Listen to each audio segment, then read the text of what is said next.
Vakar, karočią, geras buvo. Važiuoju Laisvės prospektu. Privažiuoja BMW'as. Galvoju, dabar aš jau padraginsiu. Kai dėjo per šoną. Брателло, заткнул. Очередь говорить радистам.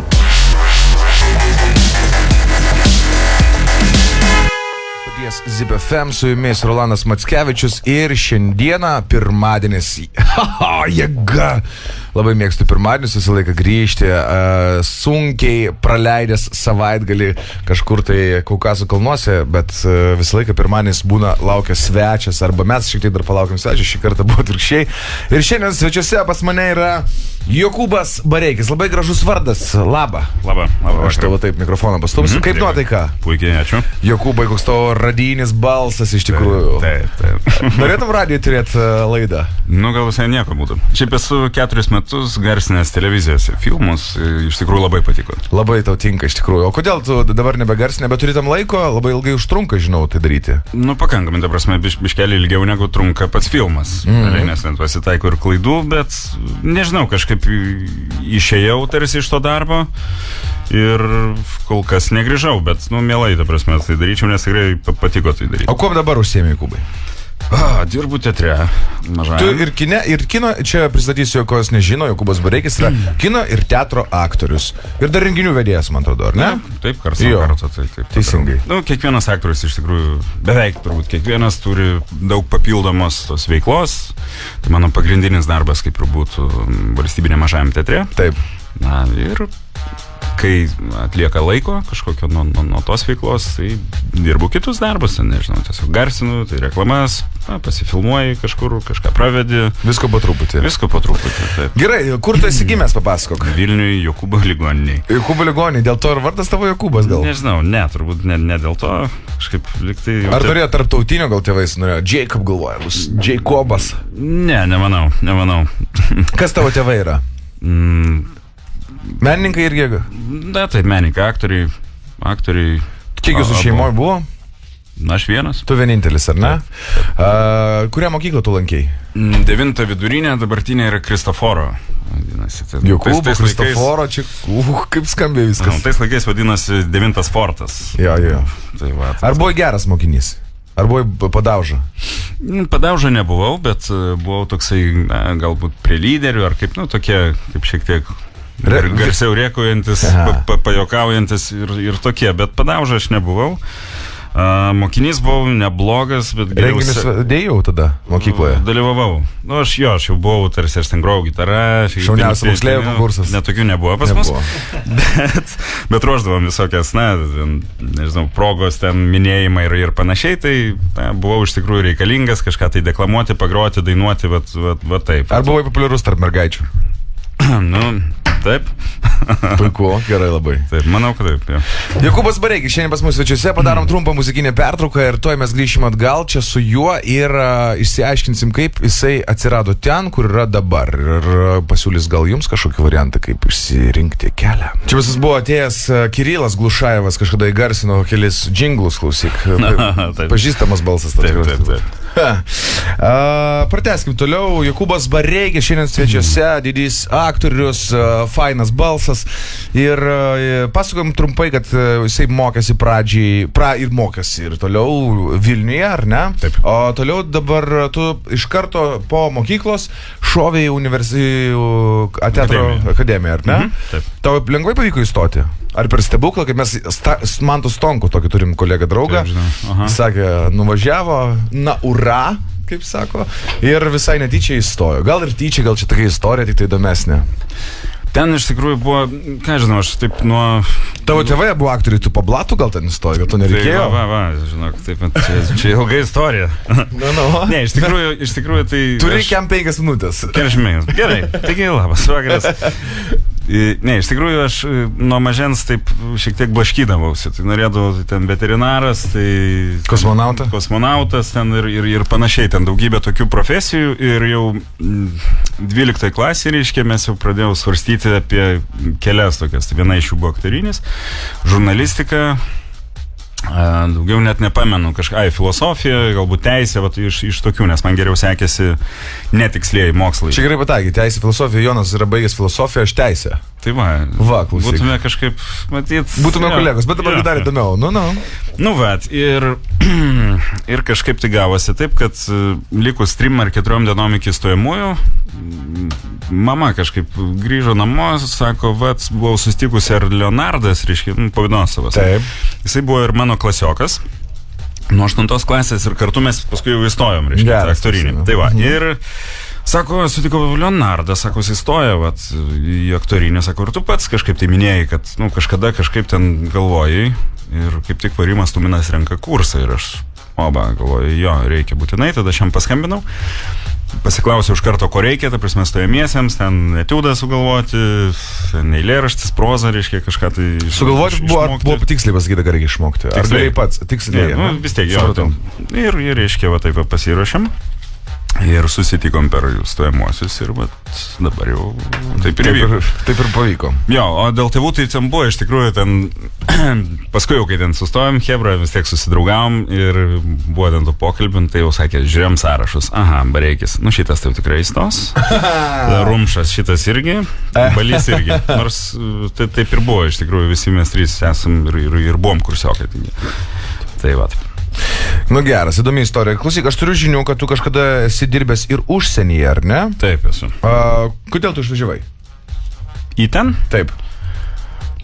Aš gana jaunas vedžiau, savo norų, ne iš kažkokių tai tenais reikalų, bet, tiesiog. Ir... Pasisekė greitai, anksti surasti meilę. Ja, taip. Įsitikinti jie, kaip sakant, patikėti ir va taip. Ir gavosi, ką žinau, taip, kad... Teatre buvo gana sunkus laikai, tiesiog mažasis teatras, kuriame aš taip dirbu, tuo metu neieškojo, bet remontavosi patalpas, mes buvom tik baigę, žali tokie ir žodžiu, tas gyvenimas toksai po studijų, jisai buvo nelengvas, sakykime. Ir tiesiog buvo toksai planas užsidirbti kažkokį tai pagrindą savo, tai yra, butą arba kažką tokio, kur galima būtų tarsi tą lizdelį, reiškia. Taip. Ir mes planavom ten išvažiuoti, nežinau, ten keliem metam galbūt, bet taip gavosi, kad pradėjom lauktis vaikų ir norėjome, kad čia, reiškia, lietuvaitis ar lietuvaitė gimtų ir grįžom atgal. Supratau, tai kaip tu manai, užsienis tau davė kažką tai naudingo ar gero, ar tai buvo tiesiog prarastas laikas? Nebuvo, tikrai aš vis tiek praplėtė akiratį, susipažįsti su daug žmonių, aš dirbau Londone, tai ten susipažinau su daugeliu žmonių, prasilaužiau kalboj, padirbėti sveiką ir pamatyti, sakykime, tą požiūrį ir kaip jie dirba, darbdaviai patys, sakykime, kažkokių surasti savo netgi ambicijų, bet pavyko, aš pagalvojau, pavyzdžiui, mano vadovas, tai jisai buvo, dabar net nežinau, sakykime, kokia jo tenais profesija, bet jis man susidarė įspūdį, kad žino arba išmano savo sritį tik tai labai labai siaurai, sakykime, kai reikia kažką suskaičiuoti, kažką padaryti ir panašiai, naudojasi, nežinau, skaičiuotuvais, dar kažką, jis tokie, moka tik tai indus plaut, žodžiu, grubiai, jeigu taip, tarkim, ne? Sakykim. Jau nueit nusipirkti feirio jam būtų problema. Turėtų paskirti šitą darbą. Jo, kažką tai taip tenais yra ir savo taip galvojant, vis tiek mes čia kažkaip tai gerai. Mes čia dirbam 3 žmonių darbus. Tai va. Gerai, svečiuose pas mus Jokūbas Bareikis ir trumpam paliekam studiją tam, kad galėtumėm sugrįžti su gyvenimo momentais, kurie jį šiek tiek pakeitė.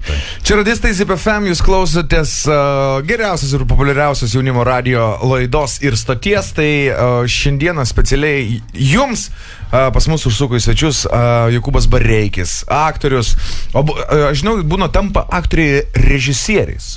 Čia ir galima pavadinti tokiu dalyku, kad, kaip sako, kiekvienas jūreivis nori tapti kapitonu, kiekvienas aktorius norėtų tapti režisieriu. Galbūt, bet šiaip tai reikėtų atskirti tos dalykus ir jau nuo pat pradžių arba. Nes aš žinau, susidūriau dabar, kad Cicėnas režisuoja, ar ne? Ir gerai tai daro. Tai kaip tu manai, galėtum, ar gal turi minčių, ar užrašaisi kažką? Aš ne. Tau fainiau vaidinti, man yra geriau, galbūt, jeigu yra kažkoks tai pašaukimas tą daryti, tai kodėl ne, ir jeigu ypač gerai sekasi. Ramūnui tai tikrai gerai sekasi. Jo. Gerai, prieikim prie 3 gyvenimo momentų ir Jokūbas Bareikis parašė pirmąjį, kaip 8 klasėje į globą paėmė auklėtoją, vardas nežinau, Dainora, kuri pakeitė klasės gyvenimą, iš esmės tapome vedningi ir žingeidus. Taip. Klausykis, o kaip čia gavosi, taip 8 klasėje, kad pasikeitė auklėtoją, jūs pakeitėt mokyklą, ar tiesiog sena auklėtoja susidarojot ją vasaros metu? Ne visai, ne. Iš tikrųjų, tais laikais, čia, žinai, kai buvo nepriklausomybės ir panašiai, labai daug būdavo reformų. Ir kiekvienais metais faktiškai vis kažkas tai keisdavosi panašiai tenais ir buvo vadinamos tos gimnazijos daromas iš mokyklų. Vidurinių, jo. Jo, ir, reiškia, pas mus iš 4 klasių kažkokiu būdu padarė 2, reiškia, literatūrinę ir tą matematinę vadinamą. Tai mes nuėjome į literatūrinę ir gavom iš karto, kitą auklėtoją. Aha, okay. Tai va, ir taip jau gavosi, kad patekom pas vieną tų stipriausių. Jinai jauna buvo, vyresnė? Jauna. Tai žodžiu, pavyko visiems susikalbėti, ar ne? Taip, iš tikrųjų toks visai kitas ir metodas, jis net priminė kažkaip, kaip universitete, kaip paskaitos, kada, tu, reiškia, gali bendrauti. Kolegos, ar ne? Kažkaip labai lengvai, viskas paprastai, bet kartu ir iš tavęs reikalauja viso to. Ir tu nori, reiškia, viską gerai padaryti. Gerai. Kad taip dabar būtų. Kiek tavo vaikam metų yra? 9 ir 4. Kaip mokykloje 9-mečiui antrokui tikriausiai? Trečiokė. Yeah. Kaip jai sekasi mokytis? Gerai. O mokytojas, giria mokytojas, ar taip? Visai padaro, žinai kaip. Bet įdomu kaip dabar, reikės kažkaip išsiaiškinti šitą dalyką. Dar gal nelabai turi su kuo palyginti. Logiška. Paklausim 8 klasėje. Taip. Netikėtai, nelauktai sutikau Dominiką. Taip, tai yra mano žmona. O ką reiškia netikėtai, nelauktai? Kažkaip tai... Iš dangaus, žiūrėk, kaip būna, sako, tikisi meilės žmogus, nesitikė, tai tu nesitikėjai, kad susirasim toj merginą, galvoju, šitą tai aš... Ne, ten iš tikrųjų... Laužo šviesa. Tas ir buvo, kad labai taip netikėtai, tiesiog su draugais, kurie buvo pora, reiškia, atsidūrėm prie ežero ir kažkaip va taip pat. Ir... žodžiu, tiesiog nuogybės maudydami. Ne, jūsų mados. Ne, tiesiog iš mašinos išlipau ir štai, pamačiau. Žodžiu, toksai, reikalas. Meilė buvo iš pirmo žvilgsnio? Ne iš pirmo, bet pamažu, kaip sakant. Tu pripratai. Aš pripratau. Ir prie manęs pripratau. Jo. Čia kaip sako, žinai, iš nugaros pamilsi, iš priekio priprasi. Aš nepažįstu tavo žmonos, tikiuosi, nesižeidų, aš juokauju. Viskas gerai. Bet tu pamatėjai iš priekio ar iš nugaros? Kaip, gal biški šonu, taip ir iš toli. Iš šonu. Ir be jokios abejonės paskutinis aspektas - vaikų gimimas. Nuostabu. Tu dabar turi 2, gali jim perduoti linkėjimus, jeigu tave girdi, klauso. Tai jo, linkėjimai par porai Severijai. Ir jeigu tu dabar turi 2, ar planuotum daugiau? Taip. O ką vaikai pakeičia tavo gyvenime?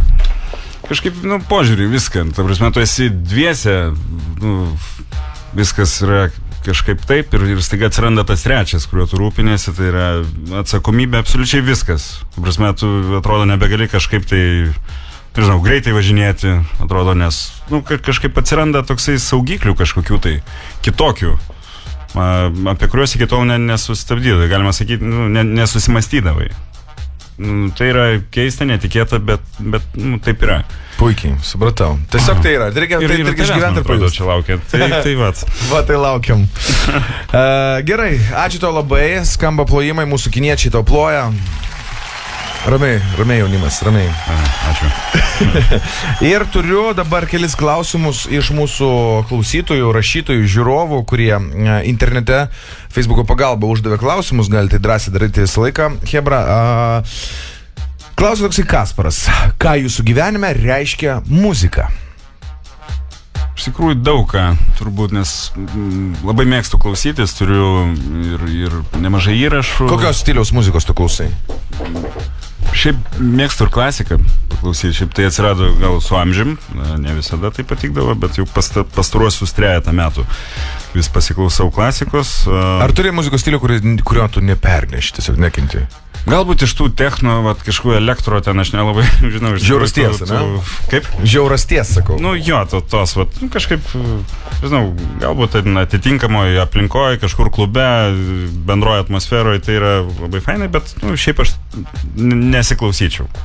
Ką žinau iš tai. Ar tu supranti, ką klauso tavo vaikai? Nu, taip. Suprantu, bet dar džiaugiuosi, kad pakankamai yra dar tas skonis, kaip sakant, ne viską pasiklauso, kaip sakant, bet niekas nestovi vietoj, tai normalu. Dažnai prašom papasakoti, kokias knygas skaito mūsų atėję čia svečiai ir tokį gerą klausimą uždavė ir Ugnė. Ar mėgstate knygas? Mėgstu ir... Gal kažką dabar skaitėte ar paskutinį perskaitėte? Bulgakovo, turbūt Meistrą Margaritą. Iš tų paskutinių vieną iš tokių. Ar visą laiką buvo pomėgis skaityti? Mokykloje, pavyzdžiui? Mokykloje žymiai daugiau skaičiau, dabar mažiau. Mokykloje labai daug skaičiau. O kaip tavo vaikai skaito? Skaito. Mes kažkaip išsiaiškinom, kad visgi skaitimas ir dažnai tai būna daugiau meniškos sielos žmonių, ar ne? Jiem padeda su fantazija ir panašiai, nebūna tokie tiksliukai. Kaip tu manai, čia logiška ar ne yra? Nežinau, žinios šiaip dažniausiai užrašytos knygos yra, tai ar tiksliukas, ar ne, tu jas kažkaip iš jųgi mokaisi. Tai... Arba iš sensėjaus. Arba iš sensėjaus, bet... žodžiu, ta knyga vis tiek, jinai yra knyga. Viskas ir žodynas, ar ne? Gerai, tai Gytis klausė toksai, ar turite gyvenimą užsibrėžtų ir dar neįgyvendintų tikslų? Taip, aš jų turiu ir kaip ir kiekvienas jų turi, bet aš nemėgstu apie tai kalbėti, tiesiog kol jie dar neįvykdyti, nes atrodo, kad prasižiosi ir nebeįvyks. Tai... Andrius klausė, į kokią šalį labiausiai norėtumėte nukeliauti? Turbūt Japonija. Visai žavi man ta kultūra. Pats Tokijus ar dar kažkur tai? Dar kažkur tai ir pats Tokijus, tiesiog ten, kai nebuvęs, tiesiog bet kur. Jeigu aš irgi labai norėčiau, iš tikrųjų, man... Galėtume kažkaip kartu. Reikia, nuogi, pavyzdžiui. Pagalvoti. Ką labiau mėgsti, klausė Marčius, labai įdomus klausimas. Šunis ar katės? Šunis. Ir vaikystėje. Laikėm vieną. Dabar neturiu, vaikai labai šiaip norėtų, bet galbūt dar vėliau kažkada šiaip. Klausė Jonas, koks filmas ar spektaklis, kuriame jūs vaidinot, labiausiai jums patiko ir kodėl? Gal apie spektaklius daugiau, bet manau, kad kiekvienas vaidmuo arba kiekvienas spektaklis, jisai kažką tai atneša naujo, kažko tai praplečia ir kažkom tai yra žavus, kad įvardinti, kuris labiausiai, kaip net nežinau, Mistras galbūt, Ivaškevičiaus autorių. Sunku pasakyti. Šiaip jie visi yra kažkuom tai artimi, nes su tom dirbi ir daug laiko praleidi, ieškodamas, galvodamas, repetuodamas ir kažkaip tai suartėjai, sakykime, su to vaidmeniu. Gali būti, kaip sako, kiekvienais metais vis labiausiai patinkantis spektaklis. Paskui būna, kad ir atsibosta, jeigu tu, ne diena iš dienos, bet pakankamai dažnai, ten kartą į savaitę, kartą į dvi, tu vaidini ir tą patį, sakykime, tai darai. Ir kartais norisi ir kažko tai naujo. Tai... Kažkada žiūrėjau intervą su Rolandu Kazlu ir jisai sakė, kad kartais būdavo, kad gailėdavosi ir galvodavo, kam aš pasirinkau tą aktoriaus profesiją. Ir tokį klausimą Mantas. Ar patinka būti aktoriumi? Ir ar nesigaili, kad pasirinkai šitą profesiją? Patinka ir nesigailiu, tik tai šiaip jeigu mąstantiem apie tai... tik tai jau tapęs arba pradėjęs gyventi šią profesiją, aš sužinau daug šiaip kažkokių tai dalykų. Tai yra pakankamai, galbūt tu esi šiek tiek priklausomas nuo režisieriaus, nuo to, kas tave paims arba nepaims, sakykime, jeigu grinai kalbant tik apie aktorinį tą darbą, tai sakykime, žmonės, maksimalistai jauni, ar ne, būna ir jie įsivaizduoja save, galbūt tik tai jau stovinčių scenoje, prožektorių, ten šviesoje, žiūrovus ir panašiai, bet tai yra ir pakankamai daug tos, buities, sakykime, kurie tu prieini iki to ir, sakau, kartais būna, kad tu, visą sezoną, sakykime, nesuvaidini nieko naujo, nes, tiesiog galbūt aplinkybės tokios, kad kažkas tai nestato arba kažkam tu esi nereikalingas, o kartais būna atvirkščiai, kad ten, derlingi metai ir kaip, kad tu ten kelis vaidmenis gali gauti. Tai yra toksai, tu esi gana priklausomas, sakykime. Ir dar vienas aspektas yra, kad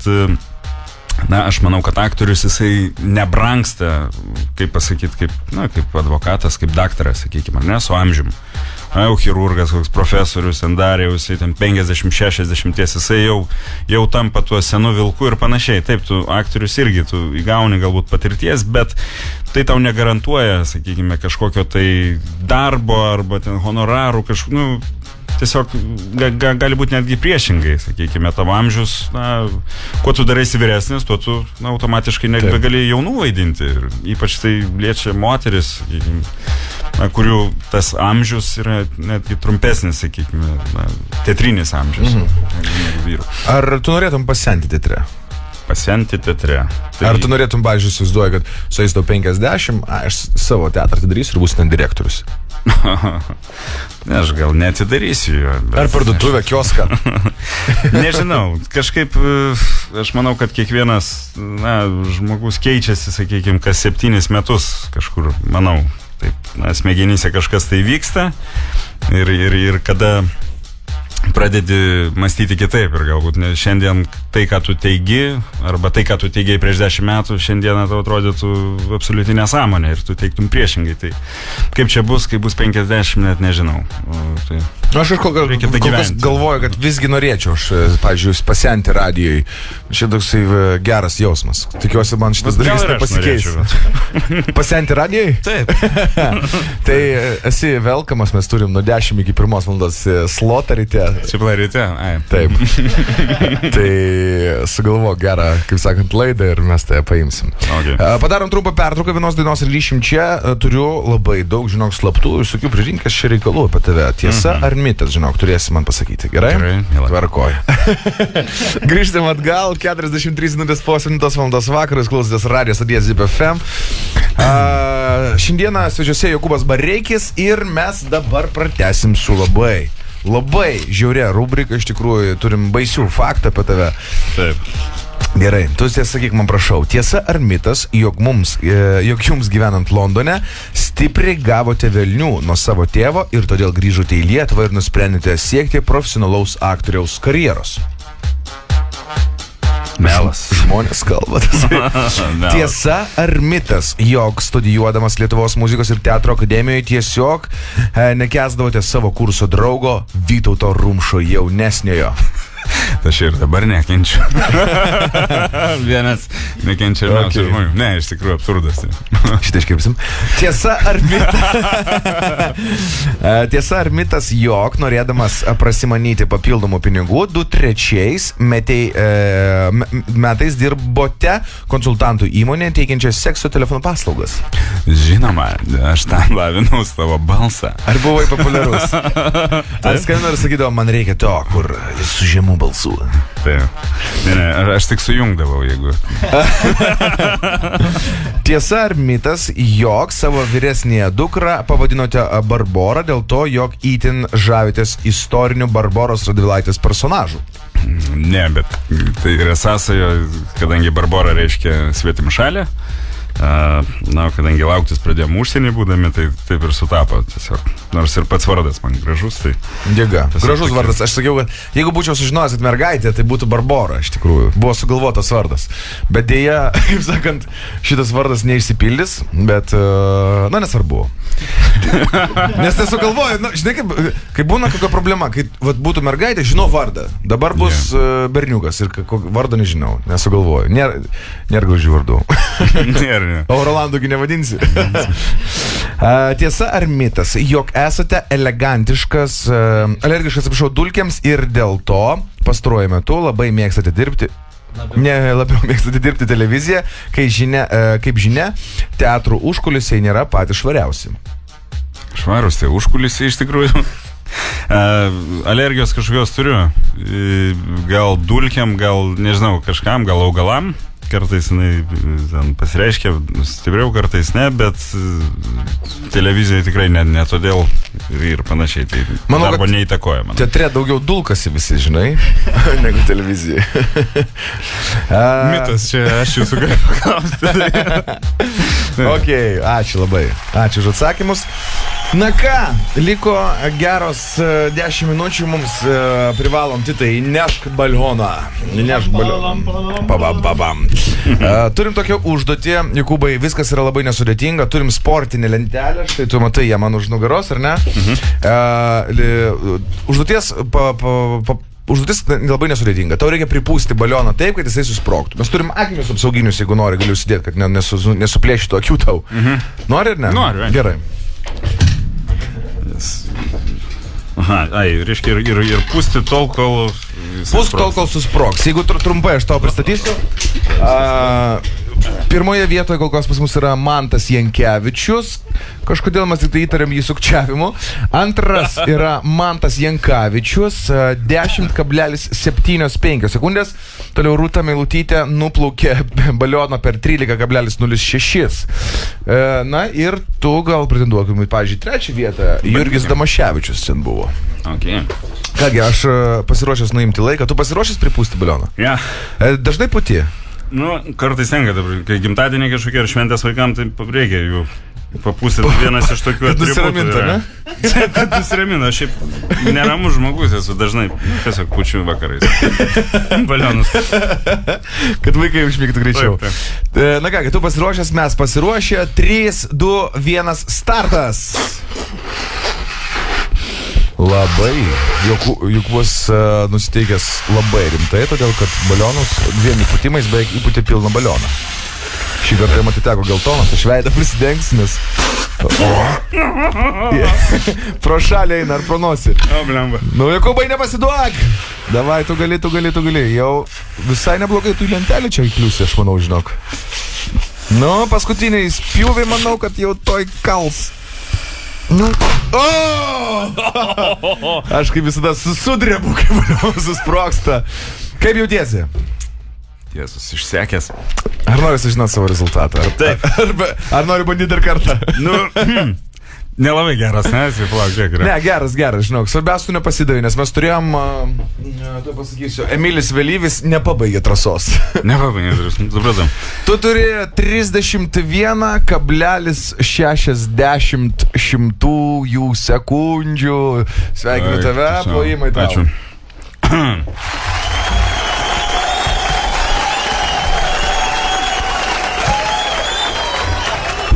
Galiu pasveikinti, tu aplinkiai mūsų praėjusios savaitės čempioną Rytį Zemkauską, kuris padarė tai už šią užduotį per 47 ir netgi didįjį ir seksualų raumenų kalną Tratą. O, prašom. Taip, bet likai po užkalnio. Tai sveikinu tave, tu esi, žinai, kurie, taip, jeigu Jankevičiaus neskaičiuojant, 1, 2, 3, 4, 5 vietoje. Labai gerai. Super. Jie ir taikiau. Puiku. Tai būk geras. Paduok maišiuką, aš noriu Jokūbui paduoti dovanų nuo mūsų radijos ir asmeniškai nuo radistų laidos. Tau automobilyje CD groja? CD groja. Tai. Puiku. Tai va, tavo porą kompaktų, radistų CD-oner ir kadangi, sakai, kaip supratau, pas jūs dažnai gimtadieniai būna, dažnai reikia pūs balionus, tai party kapsų. O, labai ačiū. Jėga. Ačiū tau, kad nepatingėjai, ačiū, kad turėjai laiko užsukti. Jeigu tau dar nesunku, tai paskutinis palinkėjimas mūsų jauniems klausytojams. Ką žinau, ramybės ir pagarbos. Toksai va mano būtų palinkėjimas. Geras. Pagarbos mokyklų trūksta. Ačiū tau dar kartą, Jokūbai, buvo labai smagu. Ir pasimatysim, aš manau, žinok, mes kažkada į naują studiją perskrisim. Tai pakviesim tave į svečius. Mielai apžiūrėčiau. Ačiū.